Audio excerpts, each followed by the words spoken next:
no, you're gonna be looked at like you're on crack. Please don't do that.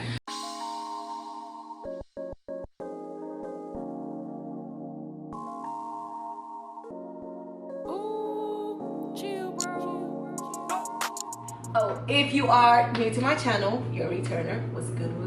Gang. Go ahead and like, subscribe. I'm really cheesy because I'm really excited. If y'all have not watched my last video, and obviously from this video, you know I got into MP school, and I'm just really happy, super happy, just excited. It's gonna be like a hard journey, but it's something that I've wanted, especially this program and just all this stuff. So I'll be going for what's that thing called? Orientation. That's the word. I'll be going for orientation in a few, and if you guys would love to see a vlog on that, go ahead and let me know, and yeah, I'll whip that up. So if you're watching this video, there's a good chance that you have an interview coming up, okay? And if you have the interview coming up, there's a good chance that the applicantees, okay, anyway, the people who are receiving your applications, the school, the program, they obviously like you, and there's a good chance you're gonna get it. So with that being said, just go in there with your best self, go in there with your most positive attitude, and go in there being you, okay? The first thing you need to do to prepare for your interview is to, one, be prepared. And when I say be prepared, I mean you need to look up facts about the program. I know when you're shooting your shot for your grad school or your nursing school, you have several different programs. Please do not make the mistake of mixing the names of the programs up. And let's say you're sitting for a University of Houston interview, and then you're like, oh yeah, it is such a pleasure to be here at Duke University. What a pleasure, yes. No, you're gonna be looked at like you're on crack. Please don't do that. So make sure you look up the facts of the university, and you are very organized to know, okay, I'm having this interview. This is the knowledge I need to know for this interview. It is also important to review practice questions.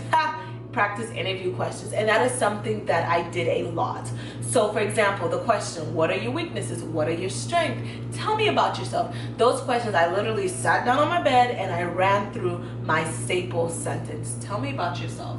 And those questions, or that question in particular, gives the interviewer a chance to get to know about you, but you don't want to ramble. You don't want to say like a whole monologue. You want like a 1, 2, 3 sentence about yourself that is like a pretty cute little bow, an all-encompass statement about yourself. So you're not going to be like, well, I graduated in 2011 and I've been out here just living my life. No. Sweet, short, and simple, okay? When answering the question, tell me about your weakness, make sure that you state a weakness, but put it in a positive way, and then flip it around and bring it back to your strength, okay? For example, if they ask you for one of your weaknesses, I would say one of my weaknesses is that I can get so focused on a task that it's sometimes I neglect myself, something like that. But I've learned to time manage, and I've learned to prioritize that way that all my tasks get completed without completely draining myself. Look at that. So we went from negative to positive to, oh, okay, she knows how to handle her life, to positive, I think we're gonna like this candidate. So you just wanna make sure that you always leave a pleasant taste in the interviewer's like mind about you, okay? So when I interviewed, I make sure that I brought a portfolio. In my portfolio, I printed out my resume, and then I printed out my essay that I wrote for the application, and then I printed out some questions that I thought of with the answers, because I know you get nerve-wracked, you know, you blank out. So my simple questions like, why do you want to be an FMP? Why did you choose this program? Tell me about yourself. I'm reading from here. Strengths and weaknesses. Why should they pick you over other candidates? And then I had my answers there and all that stuff. That way I'm reviewing it, spitballing, I'm practicing it, so I don't get as nervous, or I don't get caught off guard doing the interview. Once you have your portfolio, you're prepared. The second thing is very important to arrive early. Now, me being African, I do not know the terminology early. I will get there on time. But I'm so glad my interview was 10 and I budgeted enough time and I was like, I'm gonna get there at 9:20. Lo and behold, traffic. Lo and behold, I missed my road. Lo and behold, I had to park in the parking garage and walk. So by the time I got settled, it was like 9:45, which was fantastic. I had time to go to the bathroom, freshen up. These pits were sweaty. I was like, dang, bro, Houston gonna do me dirty like this. Like, I was a hot mess, but I went to the bathroom, I freshened up. The third thing I feel like is very important is to smile and wave. The moment you get within a 5 mile, even like that's too kind, a 10-mile radius of, you know, the facility you're gonna be working at and or where you be interviewing at, it's important that you present yourself in such a manner that no one can stop your shine. Like, when I say that, I mean when you're driving, you just don't flick anybody off, don't cut anybody off, because you never know if the driver next to you is going to interview you, if they're in a position of power, if X, Y, and Z. So you always want to make sure once you get to the interview spot and you're walking through that you look very friendly, approachable. And so when I walked through for my interview, I was smiling away because good morning, good morning, good morning, good morning. Okay, and I walked through and I didn't know anybody. I didn't know who, even though I'd gone online and I looked at their pictures, I mean, like, still didn't recognize nobody. So then I saw someone just walking around and we made eye contact. I said, good morning. That person that I saw and I said, good morning, turned out to be one of the interviewers.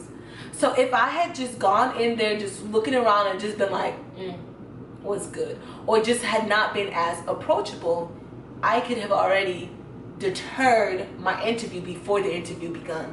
So keep that in mind. Make sure that you're relaxed. Take your time. When they ask me questions, I make sure that I regurgitated the question back, like, oh, what are your weaknesses?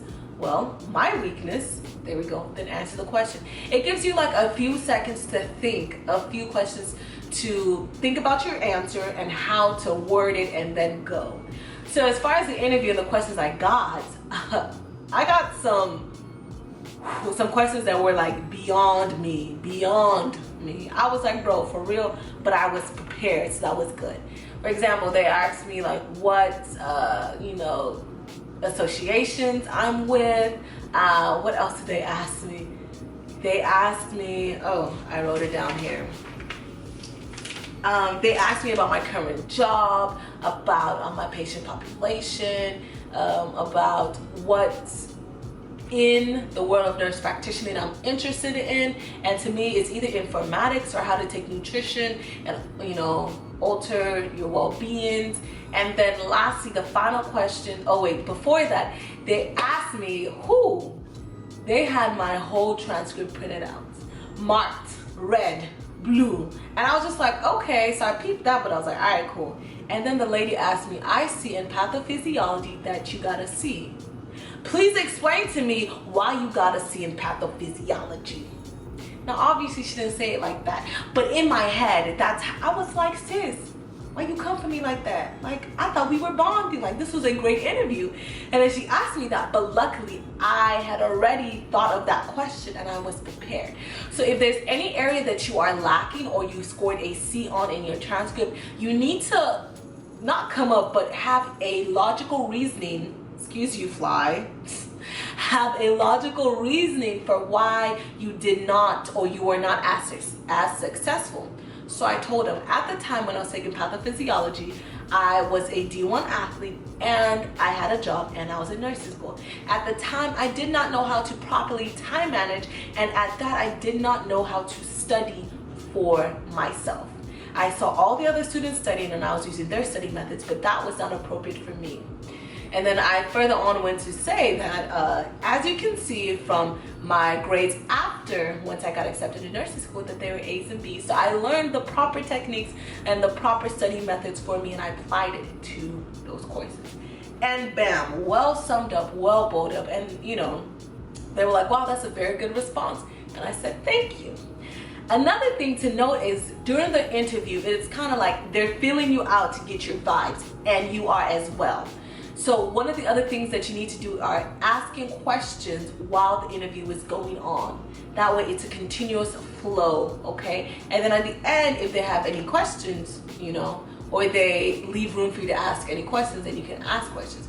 But don't just ask the generic basic questions. Make sure you put thought into your questions. Like one of the questions I asked, which is important, and it kind of went with the flow of the conversation, I asked them, are we responsible for finding clinical, you know, clinicals, or will you assist us, you know? And try to make sure that your questions are, you know, open-ended. So like that question I just said is not a good question because it's either a yes or no answer. You want to make sure that you say, what resources are available for me to find the clinicals for the program? There you go. That's not a yes or no, you know, question. You know, that leaves a lot of room for them to be like, okay, X, Y, and Z. So I thought the interview process was over. I was like, okay, good. I've asked all this question. I've sweated a bit, you know, I've awkwardly laughed. And then they asked me, I really was surprised that they didn't ask me anything about dissertation or, you know, stuff like that, but they did ask me what population I would prefer to work with. And I was like, all the populations? And I said, you know, being a nurse practitioner, especially being a family nurse practitioner, is from tomb to womb or womb to tomb. So I love pediatrics and I love geriatrics, so I'm open to the different age populations, something like that.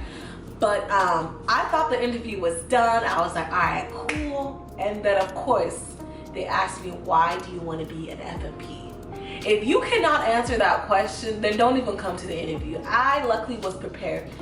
I had my staple sentences and I regurgitated it. Granted, it wasn't as polished as I had practiced and practiced and practiced and practiced, but when it came out my mouth, I was like, yes, I'm hitting the points. Because the main important part about an FNP is that you're focusing on disease prevention. You're heavily focused on education because you're not inpatient most times, you're outpatient. You're trying to prevent the patient from becoming inpatient. So you're educating and you are screening and you are just making sure that your patient is well educated on the disease topics or whatever, so you know they don't end up coming in the hospital. So I stressed and I focused on that, and I felt the interview went well, and I left. I did not hear anything back from them. I was bothered. I was freaking out. I was just like, yo, I even forgot to ask them when, you know, I'll be looking forward to hearing back from them. Like, your girl was stressing. And then I decided to take a proactive approach, and I decided to send a follow-up email. You can decide whether or not you want to, but because I couldn't tell whether the interview was bad or good, and I was just having my own self-induced panic attack for my sanity, I was like, let me just email them. So in my follow-up email, I just made sure to thank, wow, my accent is peaking.